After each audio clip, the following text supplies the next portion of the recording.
Welcome back, everybody, to the Finders Flippers Resell Podcast, episode 77.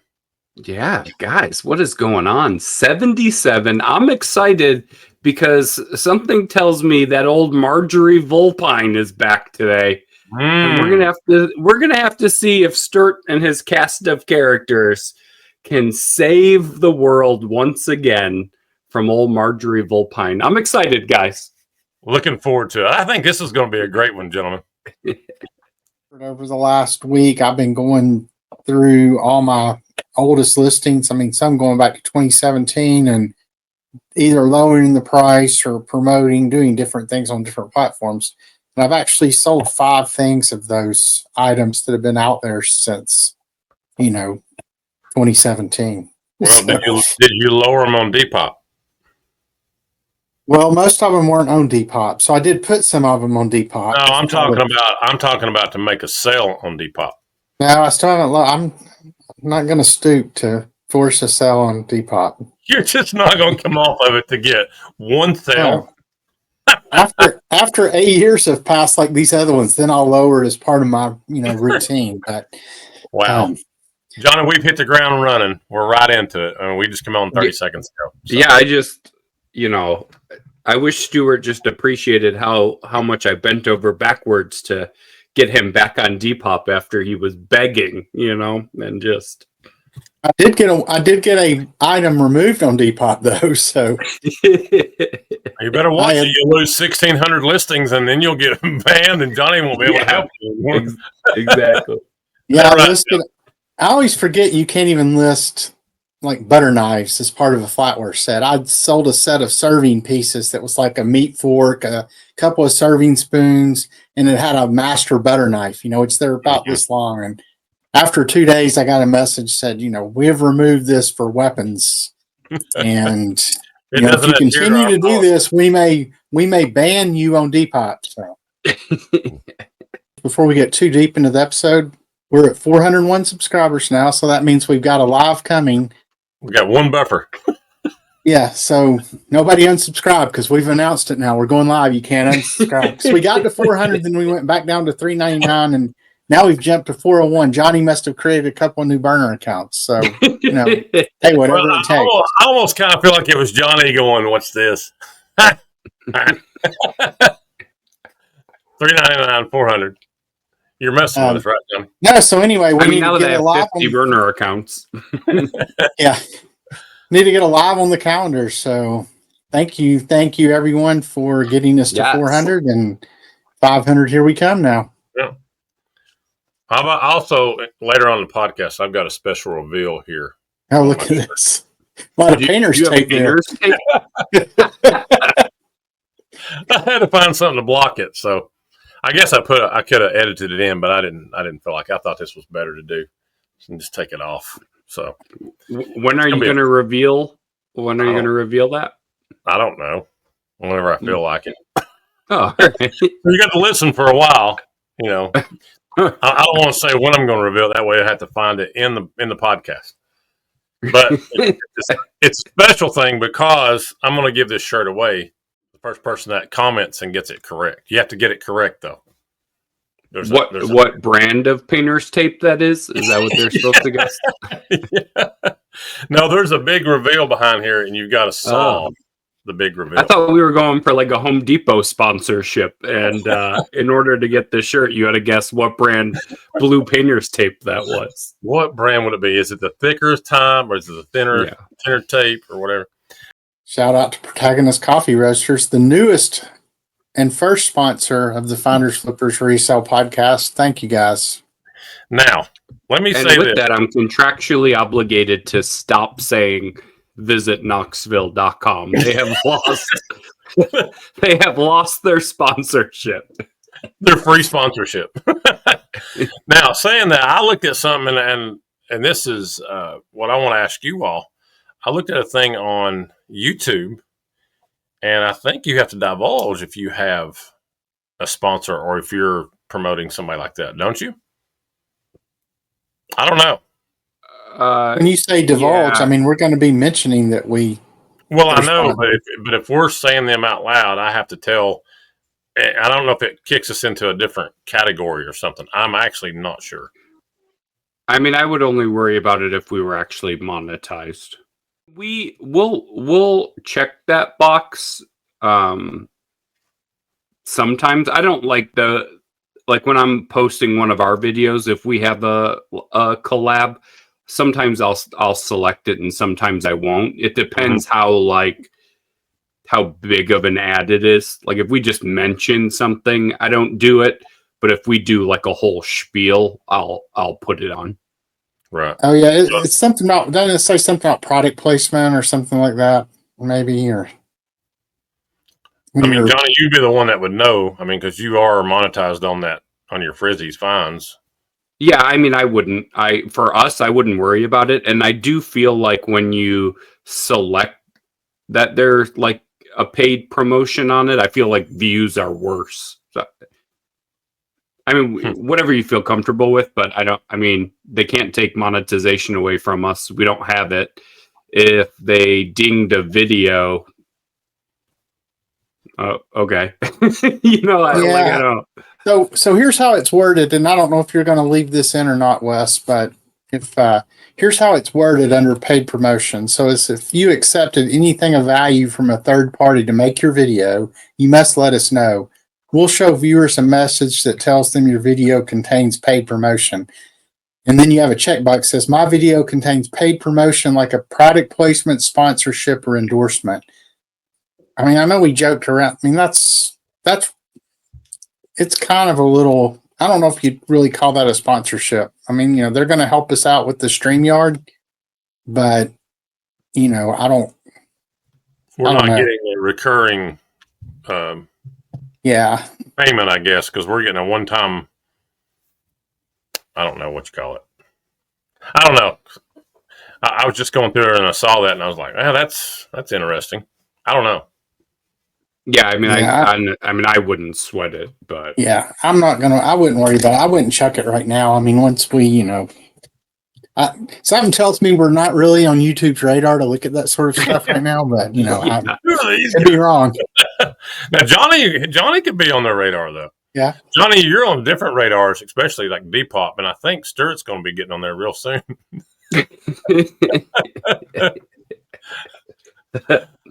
The butter knife bandit over here. Yeah. But yeah, Sturt, let's jump into your slides. You were showing us a little bit off camera before we started. You had some things you wanted to talk about from the 127. Yeah, so I got a whole bag of just said old slides on it. That's all it said on the 127 yard sale. And I've done really well with slides at just taking them to the auction house. I'll usually get, if I take couple of carousels and just like a full baggie like this, I've been getting anywhere from $40 to as much as $200. So I think I paid $10 for this bag. So it was worth getting. I started looking through them, and it's they're all slides of an African American family from the 60s. And as I started looking closer, I think it's actually an interracial family from the 60s, which I think would be pretty unusual for that time. It's, and then you had the movie Guess Who's Coming to Dinner that was all about that. So it was just interesting to, and I mean, Sidney Poitier or whatever that guy's name was. Yeah. I mean, I'll tell you what, I'm living vicariously through this family though, because they've got a couple of years of ski trip slides. They've got some amusement park slides. They have a big trip to Maine they took, and then all kind of just other cool adventures this family went on. And then they have these ones that were labeled cabaret, and I guess they had a cabaret party, and there's like these pre-pictures of the wife, I guess, in her underwear. I mean, it's nothing like too risque, but it's, it's Stewart was holding up kind of interesting. Yeah. Stewart, I don't believe you. Prove it. Well, this one's not underwear, but it's like kind of in a little sexy pose there. So yeah, and they're all labeled cabaret. That's fun. So I don't know, it's been fun to go through those. I've done really well with photo slides, and especially when you get interesting subject matter or different. I know there's a lot of people who specifically collect African American stuff, and then just photo slides in general of interesting subject matter like trips and stuff like that. So it checks a couple of boxes, I think. So I've got to figure out what to do with them now. Stewart, what do like collectors, what do they do with those? I don't know. It's funny. Amy always asks that. What do people do with all these pictures of other families that they buy? I don't know. Maybe they don't have their own family and, this is like instant family for them. Who knows? But all I know is that kind of fall underneath the ephemera category too, Sturt. Like, yeah, it does. Some people sell older pictures, Yeah, I mean, the thing with slides, though, unless you have the equipment to view it on, and not everybody has a slide projector at their proposal. I do have two, if anybody needs one. But always you are holding them up to the light to view them. So I don't know what, like, the one lot that I took to Fountain City, the auction house here in Knoxville, that sold for, golly, it was either $200 or $300, and I don't know what it was about that lot. I guess just two people wanted it, but they always go for quite a bit. So I don't know what people do with them, but hey, Stewart, I don't care as long as somebody buys them. So you should get your family together, get all the kids together, and tell them you want to show them a slide from their relatives, and then just start going through those ones. No, this is your Uncle Sidney. Yeah, and this is him at the cabaret. Well, Stuart's gotten blurry all of a sudden. Does he look blurry to you? Or is that just my eye? No, he was a little grainy for a second. Okay. Guys, this portion is brought to you by Andy's Frozen Custard. Nice. We went to Culver's tonight, so. Oh. I went Saturday to that chick place. What is it, Sturt? Super Chicks. I had a great chicken sandwich, man. That place is awesome. Yeah, it is good. Yeah. On Saturday, though, I picked up these for, maybe y'all know who these guys are. Oh, wow. Teletubbies. Mm-hmm. What is it? Tinky Winky, Dipsy, La La. Oh. So. Still remember that from when my kids were little. So yeah, I was gonna say, way to play it off like you didn't remember that. Yeah, sure. Sure. And then I picked up this guy. That's a good one. Burby. So going back to the Teletubbies, did y'all ever happen to catch any of that show at all? No, I mean, talking about a drug-induced show. I mean, it was really. I mean, I actually saw a couple, but it's mind-numbing to me. Yeah, it was. This comes from a generation that had H&R Puffin stuff, which was another, drug-induced creation. But so one other thing, last night, Melanie and I got to go to a private pick over here in Alcoa. It's pretty cool. And we picked up a bunch of ham radio cards. Some of them are postcards. I actually sent those pictures to y'all, let you see them. But here's one in particular.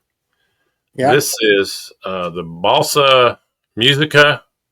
It's called the Gold Museum in Colombia, South America. So I don't know much about them, but I mean, people have been selling them in lots. I got 2 boxes full of them. Check this one out. Here's one of the boxes right here. Oh wow! And they're all ham radio. They're all ham radio cards. Mm-hmm. Yeah, there's definitely a market for those. Yeah, some of them got postcards in them and different things, but we're talking like 1965, 1973. I saw dates in there.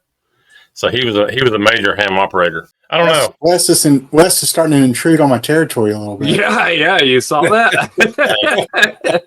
Your days are numbered, my friend. There's a new ephemera king in Knoxville. Yeah.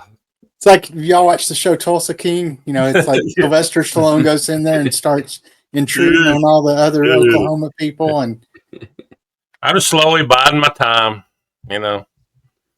The injury slowed me down, but I'm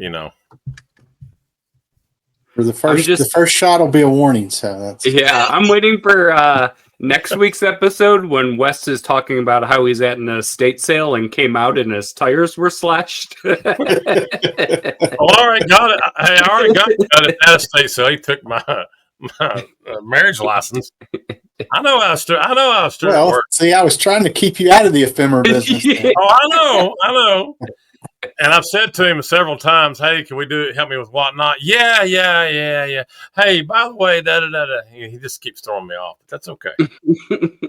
The pupil is learning, my friend. The pupil is learning. Dude,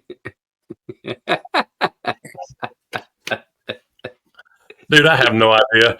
Listen, I was at this thing's not making it to 100, is it? Listen, I was at that private pick last night, and that guy, he come in there. You know how you get the first person, I don't know, and then you get the guy that comes in and try to seal the deal. He throws out a price. He said $300. I said, that's not going to happen. So anyway, I get to my car. He has a totally different price after talking to her. So we made a good little deal. Nice. Cool. The ability to walk away. All right. Johnny, I have a trivia question for you. Not really trivia. I guess it is. I want to see how well you know your Buffalo Bills. Oh, God. Okay. Saw a commercial earlier today. Quarterback Josh Allen. Do you know what he's pushing now? Have you seen it? The commercial? He's got a couple commercials now. Let's see if you hit on the one I saw. There was one where he was like in bed and like someone was reading him it wasn't a Snickers commercial. What was that? Natro. Like the dad was the sleepy. Yeah. I saw that today. I said, "Oh, John, I'm sure Johnny's seen this." He's laying in bed, and he shows him flying through the air. He got a great night's sleep, and he like calls him Josh, and he's like, "My name's Justin." Well, you did well, my friend. You passed the test. Thanks. Yeah, I didn't really answer it, but I'll take that as passing. We'll give it to you. So let's move. Is it story time, Johnny? Oh, would you like this?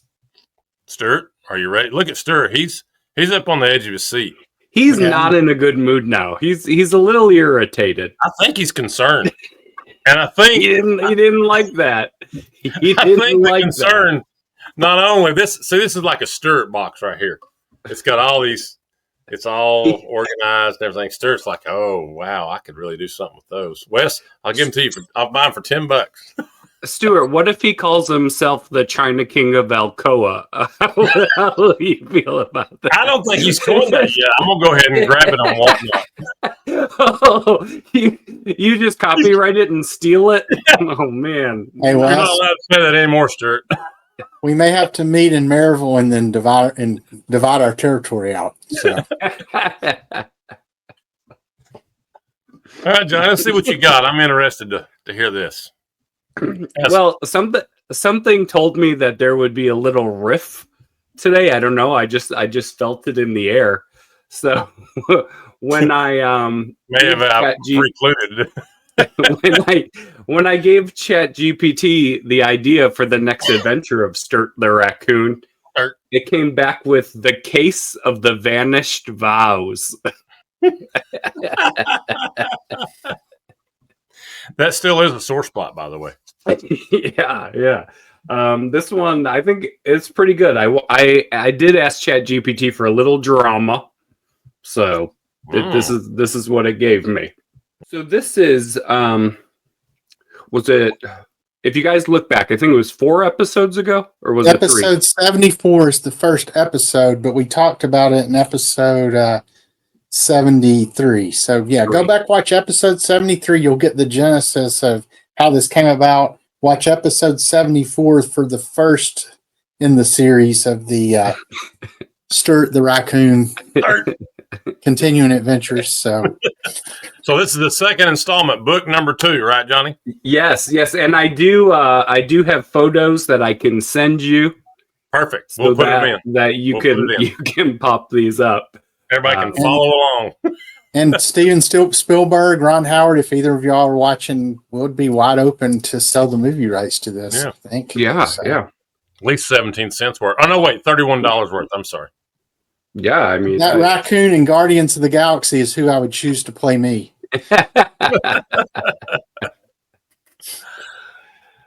All right, here we go, guys. The case of the vanished vows. I'm already laughing. Do we have any illustrations for this one, Johnny? I will send them. I will send them. Okay. Yeah. It was a Christmas. You're not going to see it right now, Sturt. Okay. Okay, I got it. Can you do that? Is that I can always present my screen. That's okay. All right, go ahead and do it. Let's see it. You want me to? Yeah. We did that last time. We did present. You're right. And I'll put the pictures over top of it so they can see it. Will it move us like to the side or something? Can you do that? There you are. Yeah, it did. All right. All right. So here we are. You need to have it spell my name right. It spells Stewart the Raccoon's name right. Oh yeah, Sturt. Yeah, I need it to be Sturt. Sturt. All right, here we go, guys. Book two. It was a crisp, cool Saturday at Granny's Attic Vintage Market. Sturt the Raccoon dusted his antique booth with pride. I believe that. I see that happening. See him doing that. Pressed linens, Art Deco lamps, old wedding photos, and right in the center, under a glass dome, a rare 1902 vintage marriage license. Huh? Only one in existence, Stewart whispered to himself. His friend Johnny the Turtle slowly unwrapped a pack of root beer barrels. She's a beaut, Stewart. Real love in that parchment. Wes the Owl nodded from his stool, nose deep in a guidebook. It's historically significant, he muttered, and extremely stealable. Stewart blinked. Why would you say that, Wes? But before Wes could reply, crash! The glass dome shattered. The license was gone. On the table was a velvet glove, red fancy, fox-sized. Johnny gasped. Wes smirked. Stewart narrowed his eyes. Marjorie Vulpine. She's back, guys. She struck again, Johnny muttered. Wes didn't seem upset. Honestly, Wes said with a shrug, she has excellent taste in paper goods. Stewart shot him a look. You're acting like you approved of theft. Wes gave a mysterious hoot. Maybe I just enjoy the drama.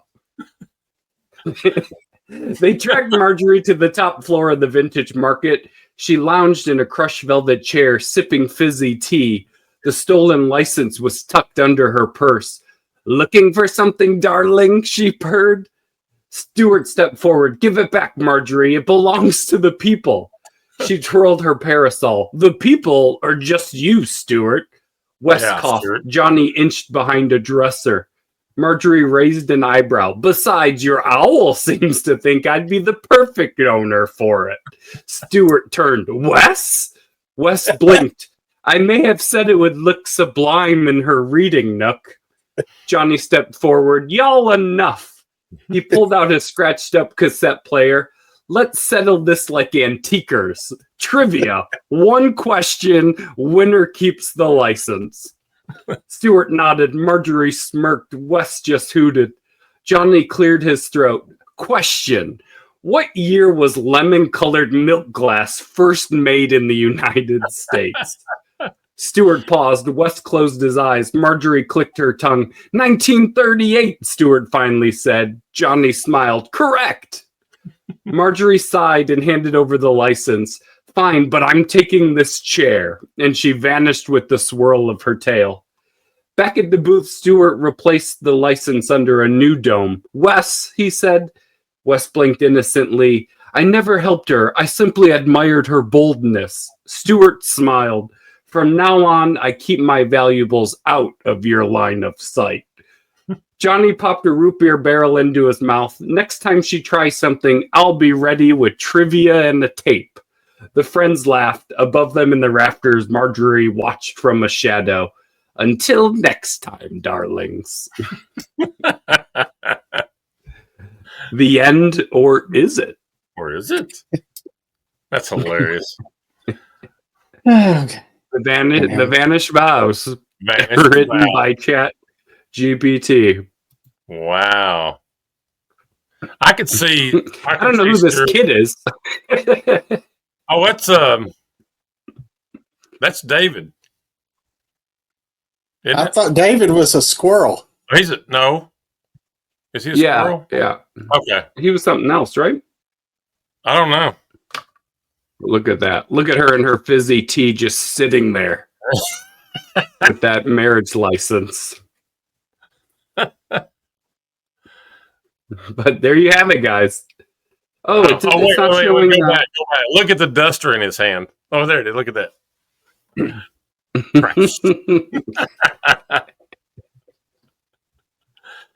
Man, that is hilarious.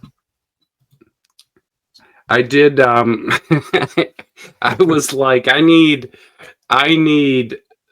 a marriage license, and I need Wes to be involved. It's like, what? What are you talking about? Man, that is good stuff.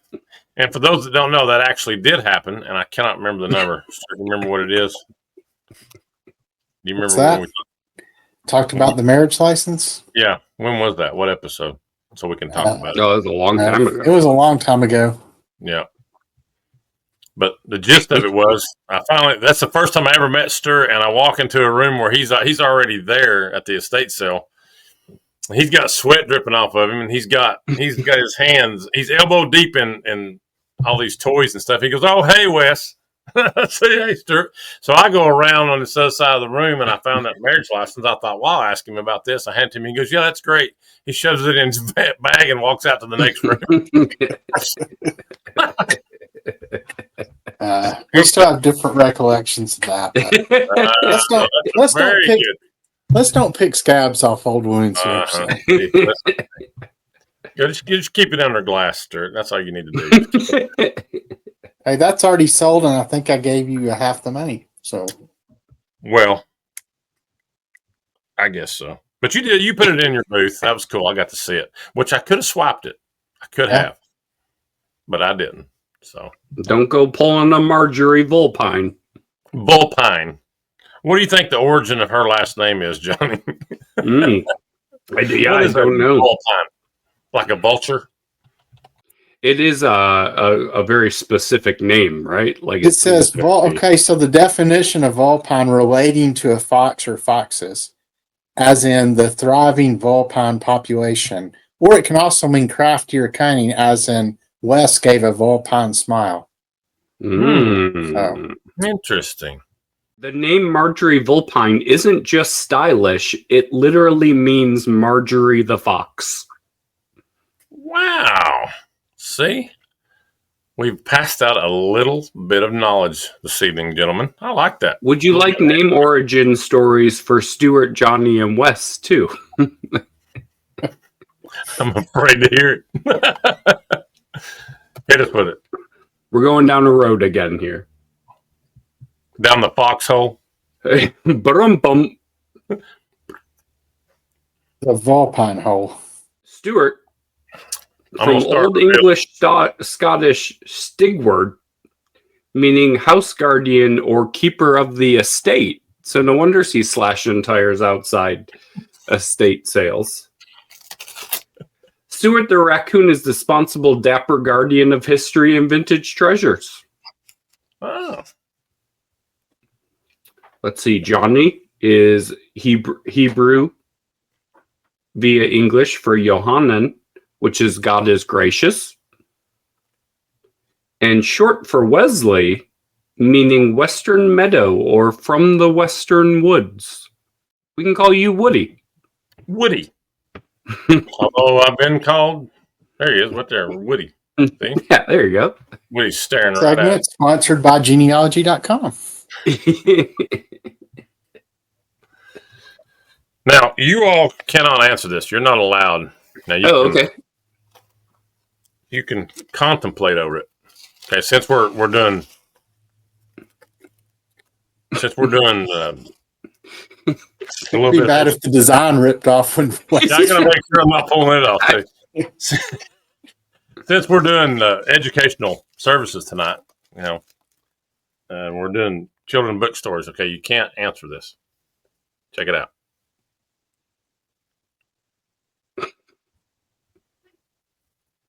Contemplate it. There's your math question tonight. See it? Mm-hmm. I can't answer it. Nope. Okay. So the people are supposed to answer this in the chat? Yes, they have to answer it in the chat. First person to answer it that we see, the first person that comments on this, I'm going to send this shirt to them. It's got the math question right on it. You're going to get a fine math shirt right here. It's different, walking around with a math question. Can't you see somebody at a thrift store and you're walking around with this on? They're going, what is that? So I guess you're going to remember your order of operations. I was getting ready to say the same thing. This one's pretty straightforward, but I wonder, do any of the others get more like there's some interesting. There's some easier ones, obviously, but then there's some harder ones. So I thought this would be a good one to start. Good Lord, this is just like high school. We've covered biology. Yeah. We've covered reading, like history, the evolution of names, and now we're in math class. What's next? We just covered it all. What is next? Gym class. Well, economics. I just had a PE teacher. Yeah, I'll cover a little economics here. So I did an experiment this last, I guess it's just been a week I've been doing it. Last week, I think Friday was when I started. So I went back. I have listings, and I'm kind of embarrassed to say this, but I have listings going back to 2017. So 8 years that some of these things have been on eBay. Not a lot, but there were a few. And that's when I got them, was 2017. I don't know that they'd been on eBay quite that long. But in any case, I took my spreadsheet and basically sorted it with all my oldest stuff at the top. And I, using List Perfectly, I went to, each of the listing marketplaces where they were on, and I did something to change it. Like on eBay, it was basically just lower the price, up the promotion percentage. I think Macari was promoted by lowering the price, then it sends promotion out. And none of these were on Depop because it predated Depop. Facebook, I just lowered the price. Etsy, I just lowered the price. And then Poshmark has the little button to promote by lowering the price as well. So I did that, and I think I've done 15 or 16 items so far, and I've already sold 5 of them. So it definitely, so items had been sitting out there. And I think in most cases, it ended up being about a 20% reduction that I was doing. Then plus like the extra percentage on eBay. I think 3 of them sold on eBay, 1 on Macari, 1 on Etsy. So, just if you've got old listings out there, it does appear that, lowering the price, like I said, I didn't lower it a whole lot. It definitely, got a few things moving. So I'm going to continue to do like 2 or 3 every day until I've gotten through the year 2023 or something. So that's cool. We, with that switch to free shipping, we didn't, the only thing we did was we turned offers off, but we didn't raise prices to counter. We just figured if stuff had been sitting that long, free shipping in most cases was giving, a 15 to 20% discount anyways. Yeah. And the stuff that we've had for 2+ years, just flying off the shelf. We're selling maybe 3 things a day for the last week and a half that are well over a year old. So it's been nice to just, even some of it, Lizzie's like, God, I think we're going to lose a couple bucks. I'm like, gone. It's just gone. Once it gets that old, if you get something out of it, because your cost of goods sold at that point's based. It's, yeah. I spent that money so long ago. Who cares how much I spent at this point? But yeah, just getting that stuff to move out of here's been nice. Sir, why are you unwilling though to lower something on Depop? If you're willing to, it hasn't been on there long enough yet. I'm not gonna give away something I just bought. I'm not saying you have to give it away. I'm just saying one item, you know. Wes is going to hammer me on this till I do it. So that's. He's going to be like, I can't believe I lowered that 30% because I had all this kind of money in it. One question, Johnny, on your free shipping. Did y'all just do that on older listings or did y'all do that pretty much on everything? We said on eBay? everything. Okay. We did everything. But what we're doing is as we're listing new items, we're putting the price up higher. Yeah. But we didn't, like I said before, we just turned off offers and turned on free shipping. We didn't adjust any prices, but now going forward, we're raising prices. So when you say flying off the shelf, like daily, how many do you think you're getting? I mean, on average, we sell probably 10 to 12 items a day. But I mean, we're selling like 3 items a day that are well over a year old. And, for us, that's the only thing different that we've done. We didn't change the amount we're promoting. We didn't delist, relist, anything like that. We just turned it to free shipping. And don't get me wrong, it's a lot of like $9.99 pairs of sneakers with free shipping that but they're going, right? Because, you start getting to a point where, you do a bend test, these shoes haven't been worn in a couple years. Correct. We're doing bend tests every time something sells, just saying like, don't snap, don't snap. But I may do that too, Johnny. Good to get it going. I may do that too. I may go check out my store and do that. It's a good idea. Well, I'll never go through and pull old stuff and donate it, right? Like I'm not going to, time is money. So I'm not going to spend time pulling stuff out of inventory. Like that to me doesn't make sense. And I know they say stuff that's not selling drags down your store, but I don't think it drags it down that much to really whatever. So if we can just drop it till it goes, plus if it sells and we say we break even, eBay's reading that as a sale. Your page is active, and to me, that's more valuable than getting it off the page. Well, and as long as you're not truly, as long as you're shipping, and as long as you're not actually losing cash. And it's fine. I think everything I've sold's been a positive cash flow. If you exclude the cost of goods sold out of it. Like I said, that's so long ago, but one reason I do the free shipping on eBay is, that's a filter. I feel a lot of people check when they're looking for items, show me items with free shipping. And, and even if you have free shipping and you've raised the price, I know if people sort it price highest to lowest, it's going to include shipping in the cost of the people who don't have free shipping. So it's somewhat an apples to apples comparison there too. But let's see. I think the biggest thing, the biggest thing really has obviously been like our average sales price is down, but that used to feed in shipping anyways. So it's like, how valuable is that? But just to kind of give you an idea, we started this like 2 weeks ago. So I don't know, like the 4th or the 5th of the month.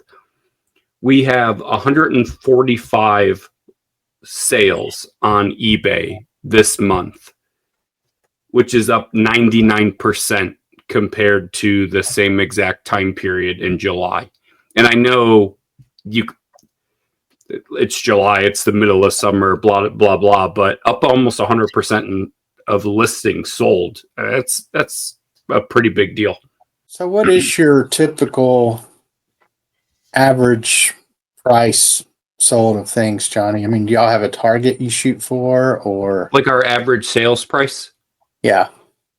50. I think let me see. If I go to last year, our average sales price for the year was $47.84. Yeah, so far for August, and this is August, and this includes definitely some lower end things. My average price is right at $22 of things I've sold. But if I were to look at my boost sales, that's where I tend to put more of my high dollar stuff. But like our net sales this month compared to last month is up 55.5%. So, things are moving. And it's funny, we had a comment on one of our Frizzy's Finds videos, and somebody was like, you can't have free shipping and promote and send out offers and have discounts and do all these things and still make money. Like, you're going to have to put in like flat rate shipping or something. And I get, to me, that's all based off your cost of goods, right? Like, our cost of goods is $4. If something is 2 years old and it's listed for $60 free shipping, even on top of that, I've got room to give you an offer or take a deal or send it. So it's just not so black and white. But I know in clothing world, a lot of people pay up for things and have really small margins. They'll buy the new tag dress for $100 and try to sell it for $198 before fees and stuff. And we just don't live in that world. So, I mean, obviously we don't want to lose money, but nothing in this is that black and white. Yeah. I mean, and it's like you said, I mean, yeah, you can't just say you can't promote and have free shipping and not make money, because I mean, you can. Yeah. You've just got to, it's not so much, I guess it's the spread between your cost of goods sold and what you sell it for. I mean, it's, the ratio or whatever, because, I mean, I definitely will pay up for certain things, but I know I'm going to list them for quite a bit as well. But that's more like paying up is more kind of like exception than rule. So and I also get, like, if you live, a lot of people in the clothing world live in that like $25 item kind of world, like polo shirts. And you probably can't pay $7 for that, have free shipping, and send offers. But, with us having an average sales price of almost $50, we don't really live in that world. So that higher dollar stuff has more room, especially when you only pay $4 or $5 for it. That got me thinking, when I bought those ham radio cars, how big of a risk taker are you all? I mean, I'll take chances on things, but I mean, I've been doing it long enough now that usually I feel pretty comfortable. I mean, like, I spent $800 on ephemera last week, and I've already made $1,200 on that same, so I'm already up $400 and have most, 3/4 of it left still. So, everything else forward is gravy. So, I mean, there was a time where it would have killed me to pay that much for something, but, I mean, I don't sit and comp every last thing that I buy. But so I guess there's some risk there. But I usually have a pretty good idea of, between either the booth or online, kind of what I can sell stuff for. Well, your experience keeps you in the ballpark of where you need to be. Yeah. Give or take. So your risk is not that big, but it's kind of unnerving, I guess, if you, like for me last night, I don't know anything about them, and I sent that to you, and you were like, well, Sturt don't know either. But wouldn't it be cool if, these had something of value to them? I would think that they do a little bit. I have seen them, though, on eBay. So that's encouraging. So I took a little risk last night. But I think a lot of it, like, I'll pay up for something if I know it'll sell fast, right? Like the margins, or even buy something cheap that won't go for a ton if I know it's going to sell fast, right?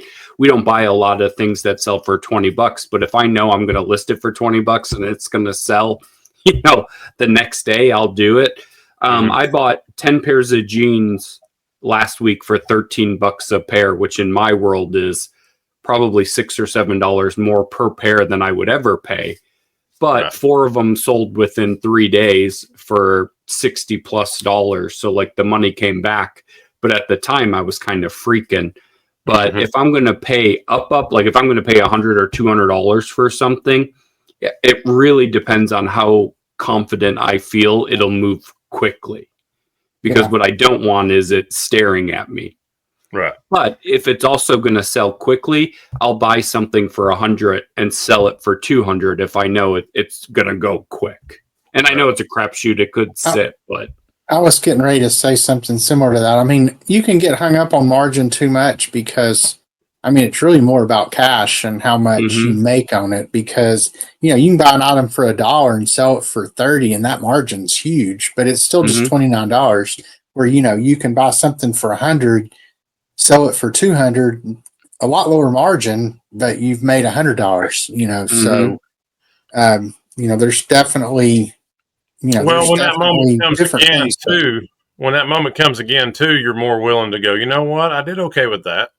I mean, I know we laugh and cut up about the Beanie Babies, but you know, that's long in the tooth. I think it's funny, but you know, in the long run, I didn't lose money, you know, like I had there for a long time.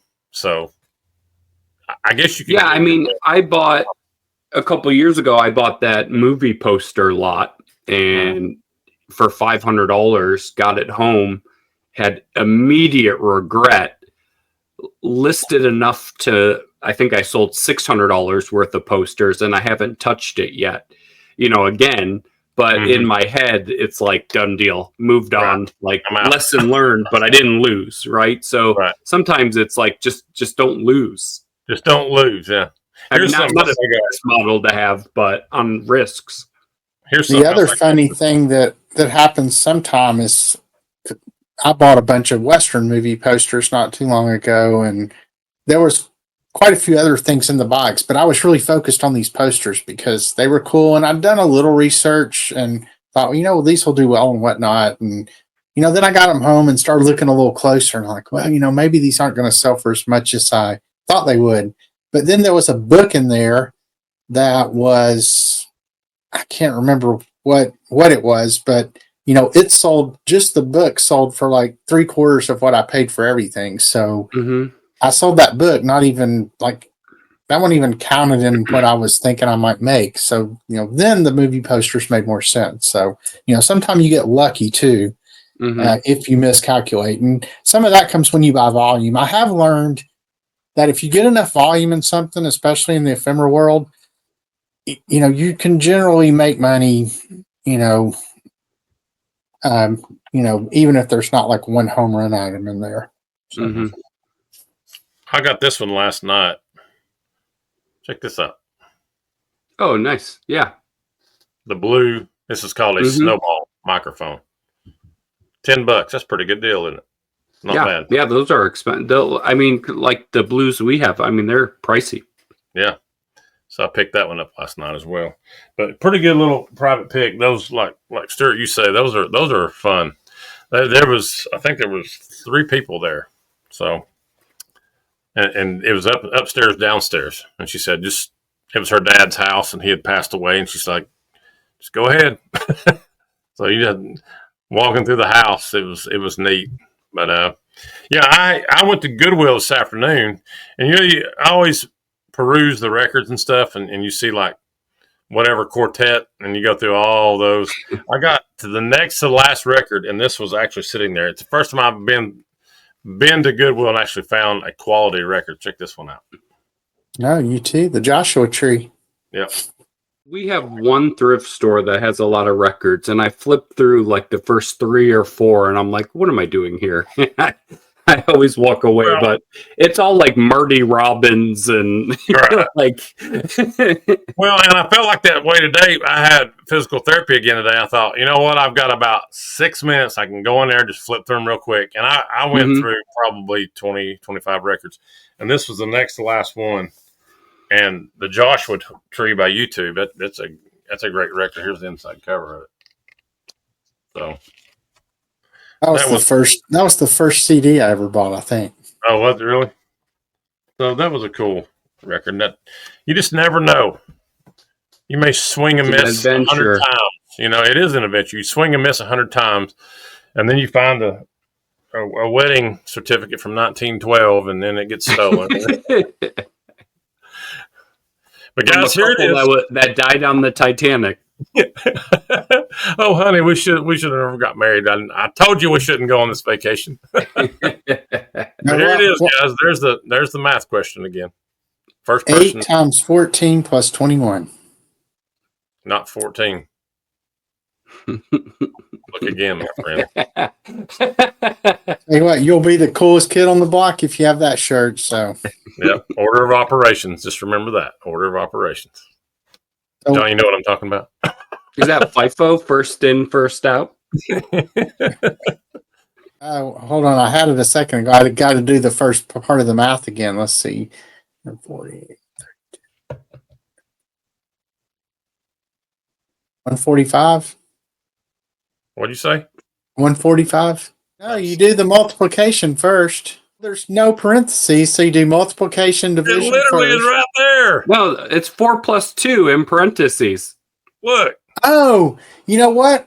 I read that as 8 times 14 plus Well, you 21. said 14. Oh, I thought said you were. no. I thought you were being funny. I did too. That's parentheses. Does that not look like ones? I thought it was 8 No, I times thought they were 14 plus dude. 21. Johnny, do you not see where I could have saw that as No, I 8 understand times where you. I thought you were 14 being funny plus though. 21? Look at it. Yeah, I caught the parentheses. Can you see it now? Everybody look at it. Yeah, I can see its parentheses now.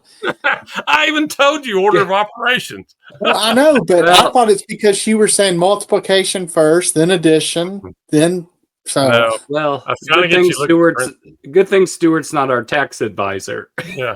Coming up on the next episode of Sturt the Raccoon. All right, show the shirt again. Who looks at that and thinks it says 8 times 14 plus 21? That is what I read it as. I read those parentheses as ones. But I can see now. I can see now where they are parentheses. But our aging hipster. Once you go wipe down a counter over at Granny's attic. oh, goodness. So if it was the one question quiz, Sturt, you would have failed, my friend. You would have failed. Johnny, you actually got the problem correct. Thank you. Well, no, I would have been correct if that was a 14 and a 21. Well, it's not. This part of the episode was brought to you by LASIK. I was able to read that way. Here, take these. I already have them on. So I have some new readers on. I don't have my black ones on. Is that the Tennessee education system at work right there? All right, just hold the shirt up real quick. I want everybody who's watching comment in the chat. I can see now that Wes pointed out that it's 8 times parentheses 4 plus 2 close parentheses. When I looked at the shirt, I thought it was 8 times 14 plus 21. So hopefully, whoever has the right number. It is late. It is later than usual. It's later than usual. I'll give you that. I'll give you that much. But anyway, Stewart needs his MacGyver, his Matlock, a little cup of warm milk. Just time to go to bed. Goodness. Johnny, put this shirt somehow in the next story. He has to unlock some sort of treasure by doing the math. Oh, there will definitely be some kind of an accounting error. How Saturday Night Live had the ambiguously gay duo. This is like the ambiguously ambiguous parentheses here. Well, now I do realize it may be hard to see. It's a little shiny. Now, not all the shirts are like this, so next week I'll have a different one. I will have a different problem to learn next week. But don't follow Sturt. That is not a 14. That's not a 21. So, Stewart, now you know how I felt when we played whatever that game was. No, I don't really, Johnny, because I know the answer to either one here. But.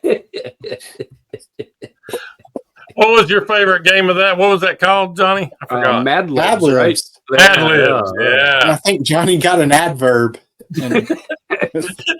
Here's the best part about that entire thing. He goes, "Uh-oh." That's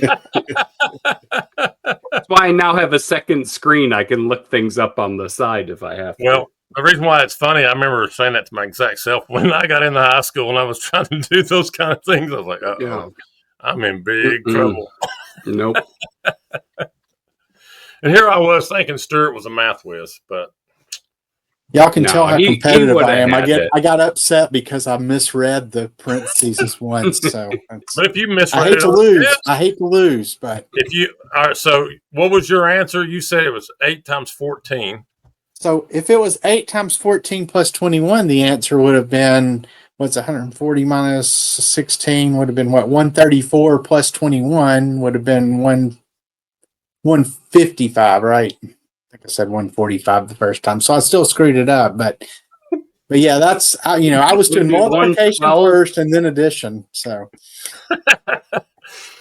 Oh well, next week. I mean, Well, it would've been- to be honest, if I can't use Excel these days, I really can't do math. So Wait, but wouldn't that have been? That would have been 133 then, right? 8 times 14. Well, is he that missed it both ways, though. Is what he was saying. 112? Go ahead and write it out, Sturt. 8 times 14 is 112. 112. Okay, Yeah, 112 plus 21, so 133.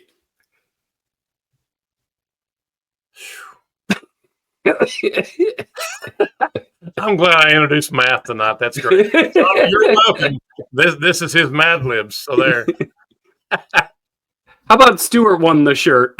That thing's gonna haunt him. I lost the shirt. I got it. Actually got it right with the parentheses, but I got it way wrong the way I was originally reading it. So It's late. It's late. that's a big fail for me, loser. Well, whoever comments and has the right answer, okay. Stuart, what is the name of one of your other booths? Not Granny's. West End Antiques. Preparing for the next story, I see. Mm. And if you want to incorporate the manager at West End Antiques, it's Gina. And put some math in it this next time. Stay tuned for future episodes. Well, we're going to have another one next time now. Wait, next time is going to be our live, correct? Well, not necessarily. I mean, we just need to get a live schedule, but I think we'll still have. We've been doing another. We haven't counted the lives as an episode number, so. That's right. Next week we have $1 Million Peddlers. I think it's next week, isn't it? That's right. And then in September, Old School Flips, Jimmy's going to come on.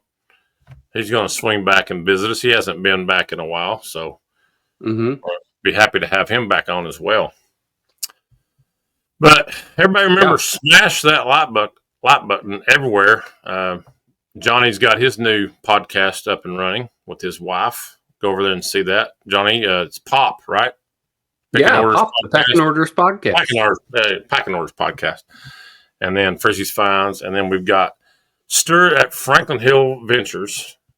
And mine is the Slim Flippers. So just go subscribe everywhere. Clicking all around. Click them all. Just click them all.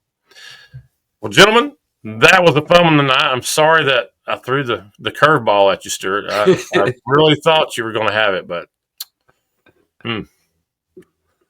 Yeah, I feel really stupid because I argued that, no, it's not parentheses, but then I got the math wrong when I added it the way that I saw it.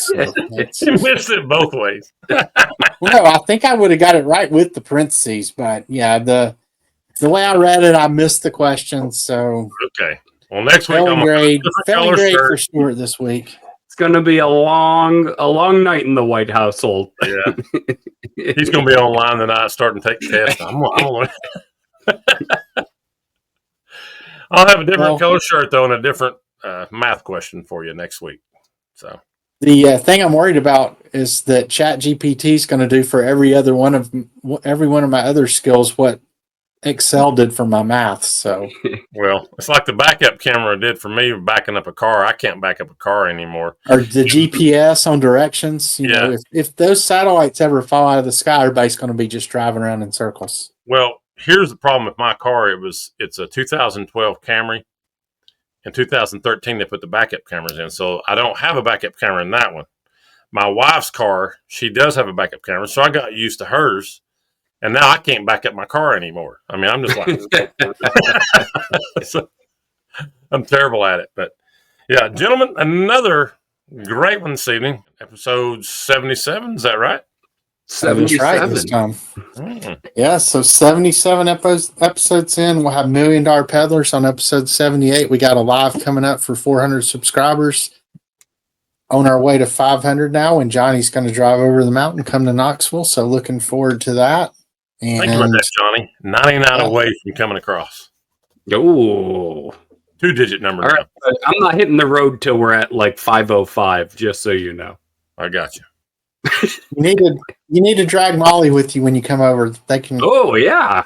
Her and Nick can come over and join us live for number 500 as well. So. Well, didn't Molly say she'd come and bowl? Didn't she say she'd come and do that? So. Well, we need to get the whole Consignment Chats crew over here for a Finders Flippers versus Consignment Chat bowling tournament. And anybody else that wants to show up and bowl with us. That's right. Just come on. Everybody. Well, I'm going to leave you all with this thought. Here you go, Sturt. Get you a good look at it. All right. 8 times 14 plus 21. Gentlemen, have a great week of reselling, and we will talk soon. Bye, guys. See ya.